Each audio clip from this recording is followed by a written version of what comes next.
Avant de vous apprendre à résoudre une équation différentielle, je vais dans cette vidéo vous définir ce qu'est une équation différentielle et en particulier celle que nous allons résoudre. Une équation différentielle est une relation entre la fonction et ses dérivées successives, donc dérivées d'ordre 1, mais pourquoi pas dérivées d'ordre 2, 3 et 4.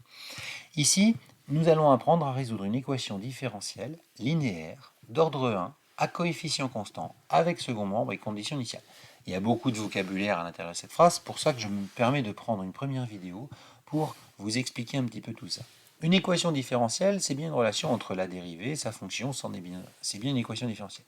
Linéaire nous permet de dire qu'on va avoir une combinaison en multipliant la dérivée par quelque chose, plus la fonction par quelque chose, est égal à quelque chose. Donc on a une combinaison, ce qu'on appelle ici une combinaison linéaire. D'ordre 1 signifie que nous n'allons pas aller au-delà de la première dérivée. Donc l'ordre 1, ici, me permet de dire que nous ne monterons pas au-dessus de la première dérivée. Les coefficients constants me disent que les coefficients de ma combinaison linéaire sont constants, c'est-à-dire que petit b et petit a ne dépendent pas du t. Ils sont donc constants. Avec second membre signifie que l'égalité me permet de ne pas avoir 0 et d'avoir ce qu'on appelle ici un second membre.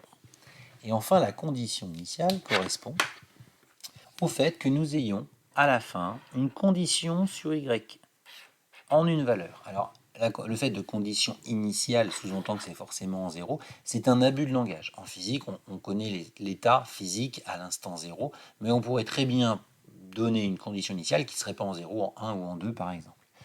Pour finir de présenter ces équations différentielles d'ordre 1 à coefficient constant avec second membre et condition initiale, je vous propose de vous donner quelques exemples. Par exemple, donc 2f' de t, alors je vais utiliser les notations simplifiées, plus 3f de t, on a bien une combinaison linéaire de f et de sa dérivée avec des coefficients, est égal à 5 cosinus 3t. Donc on a ici un second membre, et je vais considérer que f en 0 est égal à 3. On a bien une condition initiale. Si je veux donner un autre exemple d'équation différentielle d'ordre 1, on pourrait imaginer 5 f' de t fois f de t est égal à 2t plus 1 avec f de 1 égale 5. Alors ici, f de 1, ce n'est pas une condition initiale au sens où on n'a pas en 0, mais on considérera que c'est une condition initiale aussi. On a un second membre. Par contre ici, on se rend compte qu'on n'a pas une combinaison linéaire, puisqu'on a multiplié la fonction avec sa dérivée, et donc ce n'est pas une combinaison linéaire. On va sortir du cadre d'application que nous avons ici. Même exemple avec 5t plus 2 f' de t moins 3t f de t est égal à 5t carré moins 3, et en posant f de 0, pourquoi pas, cette fois-ci, est égal à 1. Et bien ici, on voit bien qu'on n'a pas des coefficients constants. On a bien une combinaison linéaire, une multiplication de f' par quelque chose, une multiplication de f par quelque chose, un second membre, une condition initiale, mais on n'a pas de coefficients constants, donc on sort encore de notre exemple. Donc je vais vous en donner encore un qui pourrait fonctionner.